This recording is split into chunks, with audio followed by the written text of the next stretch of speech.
영화나 드라마 보면 암 환자분들이 꼭 모자를 쓰고 있죠. 실제로 그렇습니다. 머리가 다 빠지는 경우가 워낙 많기 때문인데요. 대표적인 것이 세포독성 항암제예요.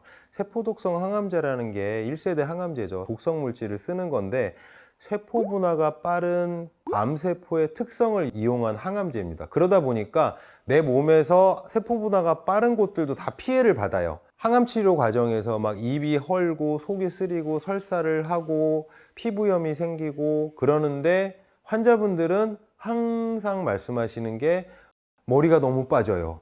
머리가 빠지면 나기는 하나요? 이런 질문들을 많이 하세요. 대부분의 의료진들은 이렇게 말하죠. 항암 치료 끝나면 다 나아요. 스트레스 받지 마시고 머리를 밀고 계세요. 이렇게 하는 경우가 많은데 다 나지 않는 경우가 있습니다.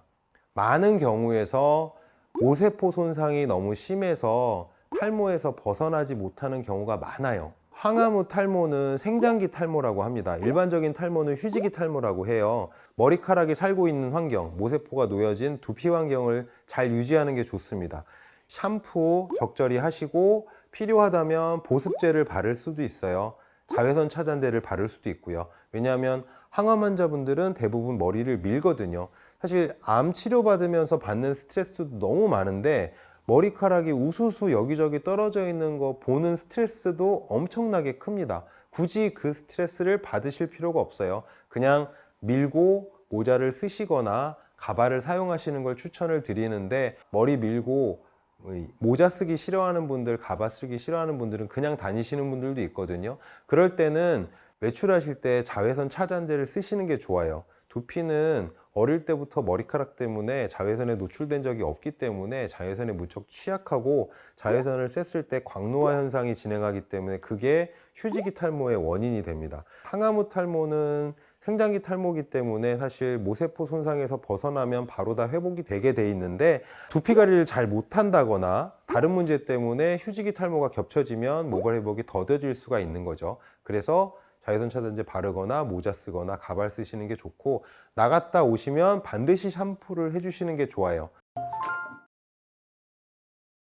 샴푸는 그 비누하고 pH가 다릅니다. 얼굴과 몸, 그 다음에 두피는 pH가 조금씩 다르기 때문에 전용 제품을 쓰셔야 돼요. 그래서 머리카락이 없어도 두피는 샴푸로 닦아주셔야 됩니다. 샴푸라는 게 머리카락 닦는 게 아니고요. 두피 닦는 거예요. 그냥 덤으로 머리카락이 깨끗해지는 것 뿐이죠. 그리고 유해 물질이 좀 덜 들어있는 제품들이 있어요. 친환경 화장품 인증 마크가 달려있는 제품들인데 에코소트나 USDA, EWG 이런 제품들이 있는 것들이 좋고요. 천연 화장품 인증 제품이나 유기농 화장품 인증 제품 같은 걸 쓰셔도 좋습니다. 항암 치료 중에는 머리카락 빠지는 스트레스 때문에 밀고 계시는 경우가 많아서 머리카락이 상태가 어떤지 잘 모르는데 다 끝나고 나면 이제 머리카락이 자라기 시작하거든요. 그럼 이제 여자분들이 항상 고민하시는 게 그거예요. 염색해도 되냐? 파마해도 되냐? 고시기가 지나고 나면 머리카락 길이가 어느 정도 되면 항상 이걸 물어보세요. 저는 안 된다고 말씀드립니다. 파마약이나 염색약은 아무리 친환경 제품이려고 해도 그럴 수가 없어요. 머리카락의 색깔과 모양의 변형을 주기 위해서는 강력한 화학 성분들을 쓸 수밖에 없습니다. 염색 펌어는 안 하시는 것이 좋겠습니다. 항암 후 탈모가 제일 문제가 되는 경우가 유방암이에요. 많은 경우에서 세포독성 항암제를 쓰고요. 호르몬 양성암들이 많기 때문에 호르몬 억제제를 투여하게 됩니다.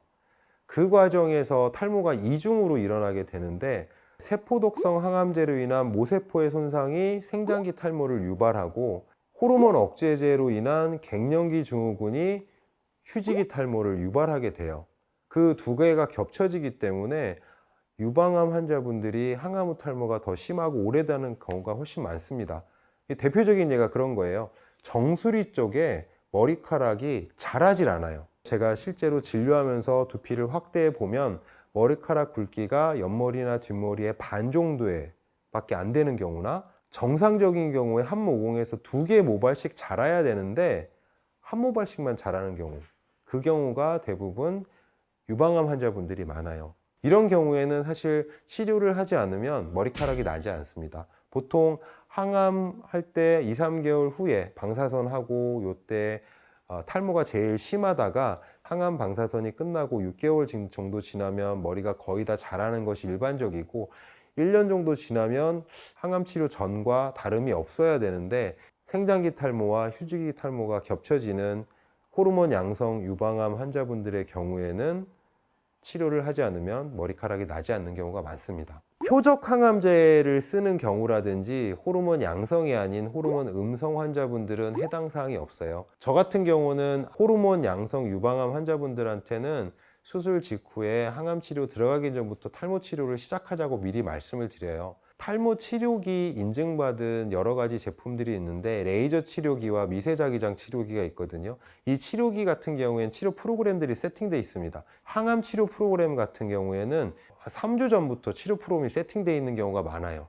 미리 모세포를 좀 튼튼히 만들어 놓을 필요가 있어요. 수술하고 항암하고 있는 와중에는 탈모에 대한 건 사실 걱정을 안 하시죠. 왜냐하면 생존이 달려있기 때문에 신경을 안 쓰시는데 대부분 수술, 항암, 방사선 끝나고 항암 후 탈모 때문에 고민하시는 환자분들은 반대로 그런 말을 해요. 진작 할 걸. 왜 이걸 나중에 해서 내가 오랫동안 고생했을까? 뭔가 떠오르지 않으세요? 어렸을 때 공부 좀 할 걸. 나 운동 좀 미리 좀 해둘 걸. 사실 미리 하는 것이 좋고 그 다음에 탈모라는 게 인지되는 순간 하시는 것이 제일 좋다는 거 잊지 마시고요. 탈모 치료를 그럼 어떻게 해야 되느냐? 생장기 탈모 치료는 여러 가지 좋은 치료기들이 많아요. 레이저 치료기나 미세자기장 치료기가 상당히 도움이 되고요. 일반적인 탈모약, 남성 탈모약은 쓸 수가 없고요. 미녹시딜, 바르는 약을 쓰시는 걸 일단 추천드립니다. 그걸로 호전이 안 되면 추가적으로 먹는 미녹시딜 약도 있어요. 그것도 도움이 될 수 있고 한방치료로도 도움이 될 수 있고 특히 한방치료로 도움이 많이 되는 경우는 스트레스성 탈모가 겹쳐져 있을 때예요. 암 진단을 받거나 암의 예후가 안 좋거나 아니면 그걸로 인해서 신체적으로 심리적으로 스트레스를 많이 받은 경우에 당연히 탈모가 올 수 있겠죠. 수험생들도 탈모가 오고 취준생들도 탈모가 오는데 그 이상으로 심각한 스트레스니까 탈모가 올 수 있죠. 그런 경우는 한방치료도 도움이 많이 되고요. 탈모약을 바르고 먹는 데 있어서는 물론 당연히 주치의와 상담을 하셔야 됩니다. 똑같은 것들이 병행되더라도 합쳐지면 더 다른 효과를 내거나 추가 효과를 낼 수가 있거든요. 약물도 상호작용이 있어서 꼭 주치의와 상의하시고 처방을 받으셔서 하시는 게 좋고 특히 건강기능식품은 도움이 안 되는 이유들이 정말 많으니까요. 가능하면 안 드시는 것이 좋다고 생각합니다.